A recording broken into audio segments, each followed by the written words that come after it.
What is going on, guys? Noah Brewer here, back again with another video. Now this one is definitely going to be interesting. I'm going to be going in depth on unique market opportunities. Now I don't know if you remember, but in my last video or a couple videos ago, I made a video called 5+ ROAS products, and I gave some guidance on how you can actually find really good products that will scale really well. And this was a small part of that video, and I didn't go that in depth on it. I talked about it a little bit, but a lot of people were interested in the whole concept of unique market opportunities, so I kind of wanted to make a video dedicated to this subject and kind of go a little bit more in depth on 3 different kinds of UMOs and how you can utilize them. I'll show you some examples and kind of show a little bit about how you can find them as well. So let's define a UMO. What is it? And essentially there's 3 different kinds of UMO products. Number 1 is finding or thinking about a new idea, just something that's completely new that you think about maybe when you're on a stroll, or maybe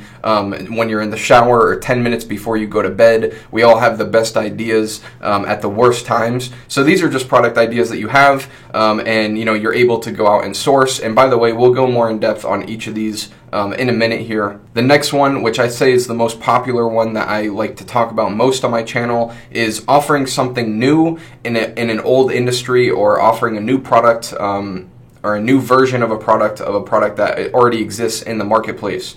This one's really good. We'll go more in depth on this one. And then the final one is essentially just a pricing UMO, where you're able to come in and offer a low price on a usually expensive type of product. So talk a little bit about how to find UMOs. How do you actually come across them? The very hard thing about UMOs is it's very hard to force them. When I talk about forcing product research, I'm talking about scrolling through AliExpress, intentionally dedicating time to try to find products to test. And for normal products, it's fine. You can just scroll through a list and choose out what you like. But for UMOs, it's a little bit different. You have to utilize your creativity. You have to keep your mind open while you're doing product research in order to think of them and in order to come across them. So a few things that you can ask yourself while you're scrolling through products is, is there any unique way that I can make this product better? You can also, look up a specific product and just dig really, really deep into one specific niche or one specific product type, and see if you can find anything unique or special, see if you can see any opportunities inside of that specific product. And of course, if you're looking for a pricing UMO, you can look at the low end, medium end, and high end of the pricing for that specific product, which I'll tell you how to do that and how to kind of come up with a pricing UMO when we talk about that subject. But, all in all, essentially the best way to find UMOs is just to keep your mind open when you're doing product research and constantly be looking for new ideas, new opportunities. How can you make it better? You can also choose one type of product and just dive really, really deep. Go look at Instagram pages, go look at, Google Shopping, search it on Google, search it on YouTube. Just go really, really deep into one niche or one product. And you can also stumble across some pretty good UMOs doing this. I've done this a few times myself. And I think it's the easiest way to find a UMO. But most of the time, when I find a really, really good UMO, whether it be any of those 3 categories, it's while I'm just scrolling looking for normal products, and I come up with this idea, and then I go and source it. So let's talk about the new idea of a UMO. So essentially this is just, something that you creatively thought of 100% on your own. You didn't really, this is the type of situation where you think of it right before bed, or when you're in the shower, or when you're on a hike, something like this, where you just kind of have like a ding idea, and then you can go and source that on AliExpress or with your supplier. If you look at the pros and cons of this, I personally think that the new idea UMOs is like the true raw level definition of the pioneer method. But I do want to say the cons is it's very, very, very hard to think of new ideas. Like, we all know that coming up with something new from scratch is definitely hard, but you will have those moments where you think of something and it's always best to just jot it down and try to source it and see if it's already a thing that you can drop ship in the future. So like I said, the pro is these products slap. I mean, honestly, all UMOs slap, so this is like not even really considered a pro, because the whole idea of a unique market opportunity is a higher success rate with product testing, which is most definitely true either way. But like I said, the cons is it's really, really hard to think of new ideas just out of the blue. And another thing to consider, even if you do think of a new idea, it's most likely going to be very hard to source that product, because you thought of the idea, and in order for that product to be out there already, somebody else had to have thought of that idea and then developed it, ideally in China, and they listed it on AliExpress, which it sounds like a far shot, like a long shot, but you'd be surprised. Like, most of the new ideas that I've had are already on AliExpress. It's just a matter of searching deep enough to be able to find them. Another thing to note is you can also stumble upon these completely naturally. Just scrolling through AliExpress, you can see something completely new. You don't even have to think about it. You can just look at it, and usually the way that you're able to tell is if you see a product that you think is cool and new, go over to Google and search it up, and sometimes you'll stumble upon those products that are really, really cool. They solve a great problem and have a good price, and you hop over to Google and you find out that nobody else is selling this product. Maybe like 1 or 2 or 3 people, but it's not really a thing. So you can also stumble upon these by not thinking of ideas and just stumbling upon them. So, you know, one example of this, this product is super duper saturated. I don't recommend testing this right now unless you have some sort of special angle. But you know, like I said, at the time that I started testing this product, it was the Lucid Dream Mask, and essentially it promotes lucid dreaming by wearing this like little face mask thing, and it was a good price. It definitely had that wow factor. Lucid dreaming was kind of popular. It was kind of popping at the time, so this product was really, really cool to stumble upon, and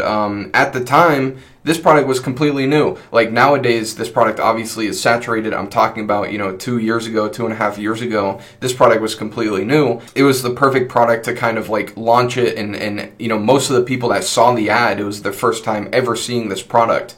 And, you know, mixed in with lucid dreaming blowing up at the time, this product ended up being a massive winner for a lot of people. So let's talk about new in an old industry unique market opportunity. This is considered an existing product, like something that's already out there that you can get pretty easily, just with an added feature, benefit, angle, you know, whatever you want to call it, added to it. So preferably these are products that are, you know, pretty common. Like, you don't want to take a product that's not common and then add something new, unique to it, because then it's just still an uncommon product. So I've showed numerous examples of this type of UMO. This is the one that I've had the most success with in terms of like volume. I wouldn't say this one has the highest success rate, but in terms of like the amount of times I've tested new products, I would say this is the most popular one. A couple pros and cons. Like I said, this one probably has the second best chance of working out of any of the other type of UMOs. So I personally think the new idea is the best one, and then new in an old industry is still really, really good. Like I said, I've tested the most of this specific type of UMO, and if you can see on the other pro, you can see why. These are the easiest to find. Usually you don't have to think of these. You can just kind of stumble upon them scrolling through AliExpress, and you kind of just like see it and you're like, oh shit, that's cool, that's new, and you click on it and you do some research and you're like, damn, this is pretty damn cool. Not many people are doing this. Best part of this one is it performs really good and it's easiest to find. So like I said, I've seen the most success with this one just for those 2 reasons. But obviously the biggest con, and I'd say it's like a very little con, I actually had trouble thinking of a con in the first place for this type of UMO because it's so good. But I guess one pro at scale that I have run into issues with is there's only so many products out there that are common. You know, like I said, if you take a product that is already uncommon and, you know, add a new feature to it or a new benefit, there's not going to be that many people that care. I hope that this makes sense because it's kind of hard to understand, but, you know, there's not a whole lot of products out there that are like considered a standard, that are super common. But like I said, it's not really a con. Just, you know, I just put it there. It's just something to consider when you're doing your product research. So an example of a new in an old industry, there is tons of examples, tons of successful products out there. If you go follow any copycat strategy, these are littered with this type of UMO. And the reason is because a lot of people that see success in e-commerce are seeing success with one of these types of products. So the example I pulled up here is a BMI scale. Now this blew up like a year ago, a year and a half ago, somewhere around that range.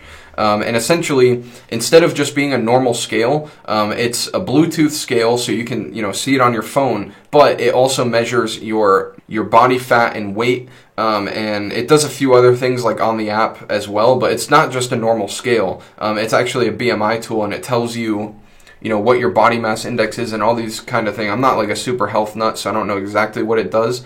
But, you take a normal scale, which is a super common product. You can literally go to Walmart and buy one right now for like $20. You add this new feature, like the ability to measure your BMI and the ability to connect it to an app, and boom, there you go. You have a unique market opportunity. You have a new product, something cool that you can offer in the marketplace, and all you did essentially was take a normal scale and add something cool to it. Like I said, these products are just examples. This is not, I wouldn't say that this is a current winner, but I have seen it scale to really big numbers quite a while ago. All right, now let's talk about pricing UMOs, how you can find a product that is considered a unique market opportunity and actually pop a winner with a pricing UMO. I will say that this is kind of like, so the first thing you have to understand is high-end, medium-end, and low-end pricing. And the best way to do this is hop over to Google Shopping for your specific product and just scroll through. And you'll notice in Google Shopping, Amazon, all these things, you'll see kind of like a price range for the specific product. Like let's say on a low end, the product is $100, and on the high end, the product is $400. So obviously you have your cheaper, non-name brand, smaller company products that are a little bit cheaper and less quality. And then you have your super high quality, top of the line, super expensive products. And then you also have the medium range, like kind of like where the middle tier quality, the middle tier brands kind of hang out. And you got to understand this. So hop over to Google Shopping. Think of a product in your head. Hop over to Google Shopping right now and just search it up. And you'll notice that you'll kind of be able to paint a picture in your head of what the low price end is and what the high end price is. And you'll also be able to see like the most common, which is usually the medium end of the pricing. So for normal dropshipping, like when we're just finding products that we think are cool and pricing them, we'll price them like we try to price them around the medium range. So if low end is 100 and high end is 400, we want to be able to sell that product for $200 and take at least a $100 margin, right? Like at least 50% gross margin on that product. And that's for like a normal dropshipping product. But the way to find a pricing UMO is to be able to sell a product at the low end and still be able to maintain a solid margin. Now, this is like a great way to come into a market where things are usually higher ticket, and you can offer something for, a medium ticket price, but it's a high ticket product. I hope that makes sense. So in the example of a $100 low end and a $400 high end, you would want to sell this product for around $100 and still maintain that 50% margin. You can try to force a pricing UMO by pricing your product lower with a worse margin. So if you can think of a really good price to sell your product for, but the product cost doesn't match up with the price that you need to sell it for, you can sacrifice your margin to be able to sell for a better price. I have seen this work numerous times, but I highly don't recommend it. It's kind of like a cop-out, and most of the time, anytime you have less than a 50% gross margin, you're just not going to be making that much money, and the amount of headache that you're going to have is just not going to be worth it for the amount of money that you're making. But there have been scenarios where I've seen people, buy a product for $75 and then sell it for $100, and then they'll get like an 8 to 9 return on ad spend just because they're the cheapest one on the market, and with that return on ad spend, they're still profitable. But I just don't personally prefer those low margins, but I do want to say in this video that I have seen it work in the past, and I wouldn't fully dismiss it, but ideally you want to be able to sell on the low end and still maintain your 50% gross margin. So a couple pros to UMOs: you're going to be the best value on the market. You're probably going to have a high conversion rate just because people are going to be like surprised and wowed that your pricing is the way that it is. And that mixes in with, having real scarcity. Like now your discount code, like, how we do the normal price and then you have the compare at price. Now it's going to look like a real discount because people are going to look at the product and think like, holy shit, this product is usually $200 and right now it's only $100. It's going to create that real scarcity. It's just going to, you know, have a higher impact on your marketing in terms of having like a discounted product. So a couple cons other than the obvious: it will be hard to maintain a good margin on low-end pricing, and this is why it's kind of like a rare scenario to actually be able to be on the low end of the pricing and have a good margin at the same time. Another thing that, you know, kind of wraps in with the same idea as the last one is it usually only works on higher ticket products, like products that are $100 and over. And this is just because if a low end is $30 and a high end is $100, it's going to be very hard to maintain a really good margin and sell for around $30, unless you just find like a really good product on AliExpress at a really good price. So it usually only works for products that are like over $100. And another thing that you have to keep in mind, which is what I talked about in the pros, I remember I said usually you're the best value on the market. That relies on your product actually being good. So like I said, one of the cons to, you know, being on the low end of the pricing scale and maintaining a good margin is your product quality. Usually if most companies are selling this product for $200 and you're selling it for $100 and you're buying it for $50, you might have product quality issues. Like, it's kind of the elephant in the room here. If you're on the low end and you're still maintaining a good margin, you kind of run the risk of having a crappy quality product. So just make sure that, you know, you read reviews, you talk to the supplier, make sure that, you know, if you do find a winner and you are on the low end with a good margin, make sure that the product is actually good quality. And if the product is starting to scale, I would really recommend ordering the product for yourself and just making sure that it's not a total piece of crap. So the best example for a kind of like pricing opportunity would be the massage gun. Now, a lot of you probably know this because the biggest store that I've ever scaled was $2.1 million in 6 months was with this product. Now, like I said, if you have a really, really great price, people will jump on it. The conversion rate will be high. So just to give you an example of this kind of market at the time, this was like a year and a half ago. So the market was a little bit different for massage guns back then, but a low-end massage gun at the time was around $150. A medium one was around $200, so this is kind of like your run-of-the-mill. And then the high-end ones, like there's a couple high-end brands, you probably know which ones I'm talking about, but they sell them for $400 to $600. So we actually found one on AliExpress for just $50, and we were able to sell it for $100. And I think that that's part of the reason, because we were simply the cheapest on the market at the time. So yeah, at the time we were the cheapest on the market, not right now anymore, because it's been some time, ton of cheap ones on the market now.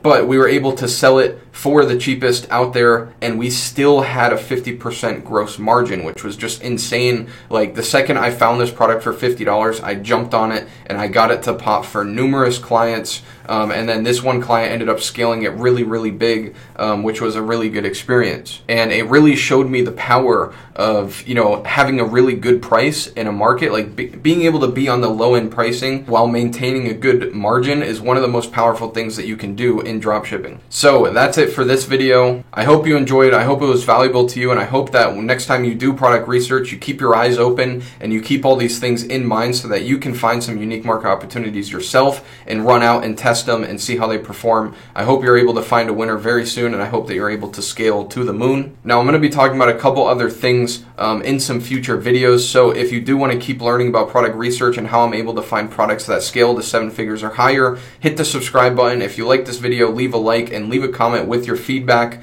as it not only helps me get better, but it also helps the other viewers get better, because I know you guys be reading each other's comments. But yeah, that's it for this video. This is Noah Burr, and I'm out. Peace.